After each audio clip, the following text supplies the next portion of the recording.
GMGM, Griffin Sodwell, co-founder at DotPay. I contribute to backend infrastructure and leads operations and products.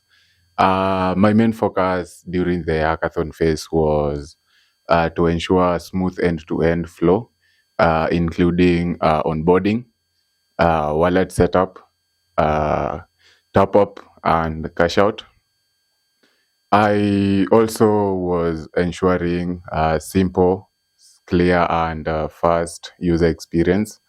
Uh, we've managed to garner up to 10 individuals of beta testers where we've had incredible feedbacks and we're having growing in our beta list.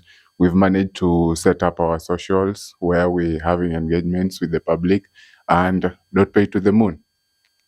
Yeah. Hello. Nations, the technical lead at DotPay. Our main focus was to make sure stablecoins feel like local money. That means making stablecoins spendable in the real world. So what we achieved technically was using Arbitrum as the settlement layer, USDC as the settlement token.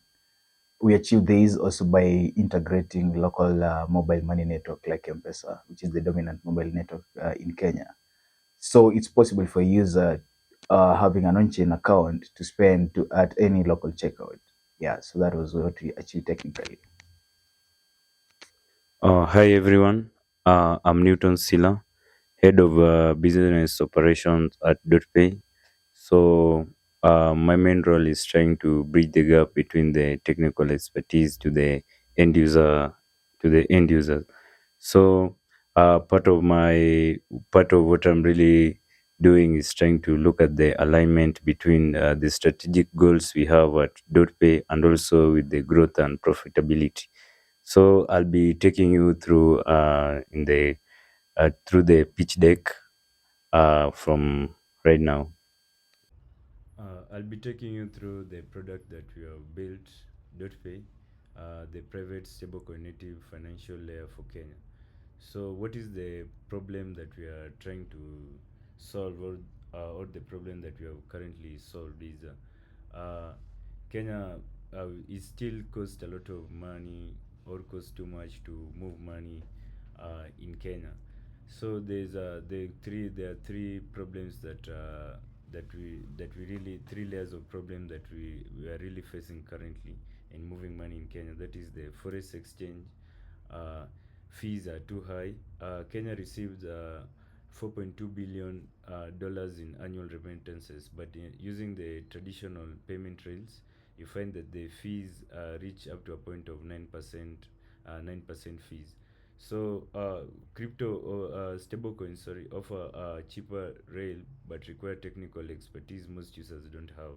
For example, when you're using MetaMask or when you're using Rainbow Wallet, uh, also the crypto complexity.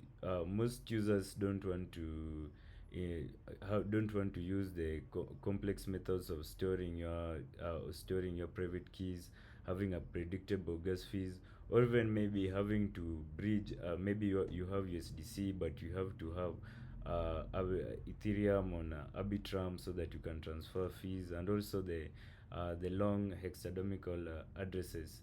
So you find that many people, when they want to migrate, they find all of these and they find them as hindrances. Also, in Kenya, we have fragmented financial life. You find most majority of people use M-Pesa. Bank apps like Equity, KCB also allows us to move money through mobile money. We have crypto exchanges like Bybit, Binance. Most of the people use, but we don't have any single app that can allow you to receive USD and spend it in Kenya shillings until now. So how are we trying to really solve the problem? So currently, as of the as of the financial year 2024, Kenya moved approximately 40.24 trillion Kenya shillings. So compared to that is the Safaricom annual report, how it reported, and then also in the same financial year 2024, in the sub-Saharan Africa, there's only stablecoin movement was $125 billion. Uh, Taking it from Kenya alone, transacted almost $3.3 billion in only in stablecoin volume. So it means that when we combine the two, having accessibility to mobile money and also the amount of transaction that is already happening in this stablecoin railway network, we can simplify all the complexity into one product, that is DotPay. So what are there are shifts that have made these moments right. That is one, we are utilizing stablecoin USDC, which is already mature. It is trusted because the vaults are audited, and also the layer 2 network Arbitrum that is enabling fast and cheap settlement. We'll come back to that later. And also the regulatory environment right now in Kenya is friendly. As of last year, we had already we passed a bill in November that can allow people startups to be built utilizing crypto. And 91% mobile money penetration. Kenya has a high number of people that have mobile money penetration that can be confirmed in the later deck, that is 146% of the population, that is almost 91% of adults. So what is the product that we are currently building? So what we are trying to do is make it easier for a regular user that is from Kenya to have an intuitive understanding of what we are doing. But at the background, we have abstracted it through settlement on settling the transaction in the Arbitrum chain. So we are allowing its stablecoins to be in the back and cash in the front. So we will be using a familiar mobile money experience powered by stablecoin rains. The balance is being displayed in case, and one tap action, you can cash out to M-Pesa, you can top up and send, and also use the native rails that we use here, for example, using pay bill and also till number. So also the live exchange rate are always visible, so that one can know how much is exchanging for a dollar. So we this is the user interface of what we'll be using, what the end user is seeing. You can see that right now the product is live on Arbitrum Sepolia testnet. You can see that right now the balance, I have the balance from my end, 2,180 shillings. I'm sending it through the end consumer can see it in Kenya shillings. I send it to him, I approve the pin. Then you can see it from the Abiscan, that how the transaction has been settled. So it means that the user will pay in case, and but in the backend you can verify. We inherit the security in the L1 to prove that the transaction has been done, and we can show it in the receipt. So we allow users, as I said, users think in Kenya shillings, and we settle in USDC. So also, another product that we're adding, instead of the user always having to think about having Arbitrum ETH for the gas fees, we will be sponsoring the gas fees. So it means that it will always be gasless transaction. So this is the abstraction layer that makes crypto usable for the 47 million Kenya shillings. So why is DotPay winning? So we own our own rails. We have a roadmap to a dedicated L3 chain. So the L3 chain allows for high frequency, low cost transactions, and also at the same time you're inheriting the security from the L1. And also we have 100% predictable cost. Like right now, you'll find that maybe when you're sending money through Safaricom, the company that owns M-Pesa, you find that we send it. You find that when you're sending 1,000 Kenya shillings, that is $7. You find that they pay you pay almost 6% fees. But when we are sending that money through Abiscan, it will be very low cost. It will be a penny to the dollar.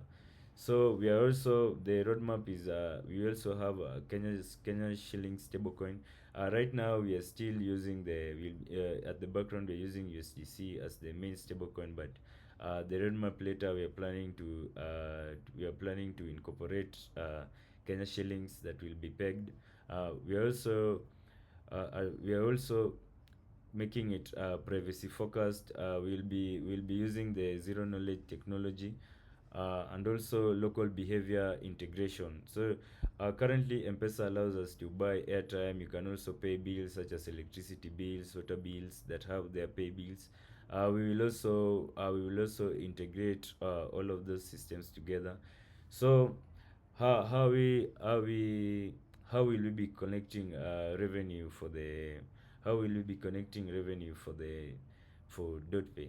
Will be Revenue will be collected through cash out fees, card interchange, when the revenue share on the virtual card transaction that will be enabling later, the foreign exchange spread, the margin on Kenya to USD conversion at point of transaction, and business accounts. Like once the infrastructure's grown and we'll be enrolling is at APIs, we'll be enabling companies to have their payroll, or maybe treasury, also merchants transactions. Already we are not only an idea, but we are a product that is currently working on testnet, with everything has already been integrated, co-payments engine fully built and functional. We are live on Arbitrum. The Kenya shillings to USD abstraction is also working end to end, as you can see in the user interface attached. So, what is the path to market leadership right now? So, the phase one that is almost complete. We are live on testnet. We are only to put it on mainnet during this phase. Phase two, in the roadmap, we'll be owning our own infrastructure on the Arbitrum Orbital 3. We'll have our dedicated chain that can enable us to have high frequency payment, low cost, and also predictable cost at subsequent speed. Uh, at phase three, we'll be having the privacy layer where we'll be utilizing the ZK technology, and also the product struct. Once we have already garnered attention and the we are live, we'll be moving to other strategic goals, like in phase four, where we'll be having the Kenya shilling stablecoin. Phase 5, embedded behaviors will be adding, where people can buy their airtime bills, they can pay their bills, electricity, and also transport, and also maybe daily habit spending. And our sixth phase will be the virtual card global online spend, where you can use the virtual card to spend both internationally, and also when paying for online spend, like maybe when you're using ChatGPT or anything that involves online. Also, on our last phase, we'll be having our saving vaults, where we'll be having USD denominated yield, and also simple mental models, where you can just save your money with us. And also, that is after enough auditing over, and once the infrastructure is already ready to handle all of this. So the real moat is we are positioned at the intersection of all of this, of fiat plus local, fiat plus global, crypto plus local. That is local P2P, like Paxful, local bitcoins, crypto plus global. So DotPay is stablecoin native, in that we settle in USDC, USDC on Arbitrum. Local US, it is intuitive for the Kenyan user who is already used to Safaricom, and global settlement. You can pay anywhere, as long as you're using you share your address, and also it is privacy first. So we are the only players combining M-Pesa, bridging, stablecoin rates, and Kenya shillings abstraction, and also our privacy roadmap will also unlocks us to a possibility of working with businesses and merchants. And also we have the privilege of owning our infrastructure, that is the orbital 3. So we are already using the design that is currently at work. We are compliant by design. The current landscape is already the regulatory environment is already friendly, as there is no outright ban on virtual currency. Sorry, we have and also the Kenya Virtual Asset Bill has already is that was in parliamentary process, has already been passed. And also approach where we try, as we know that there is one core characteristics of any blockchain is that the data is always transparent. But with the emerging technologies such as ZK that we'll be implementing, we'll also make sure that our users their data is safe, and we'll only be disclosing information when there are regulators, the people who want it. uh, Also the protection, we are aligned with the Data Protection Act. Yeah. So this is the financial layer Kenya deserves. As right now we are transacting. Last year we were recorded the fifth global country in stablecoin transaction. And also Kenya has always been is one of the is the country that first implemented mobile money. So it means that we are the financial layer that right now Kenya deserves. So we are planning to onboard all the 47 million mobile money day of mobile money users. And the 125 billion flows through African crypto rails annually. DotPay bridges these worlds with privacy, speed, and simplicity users expect. We are not building another wallet, we are building the infrastructure for the next decade of African payments. Okay. Yeah.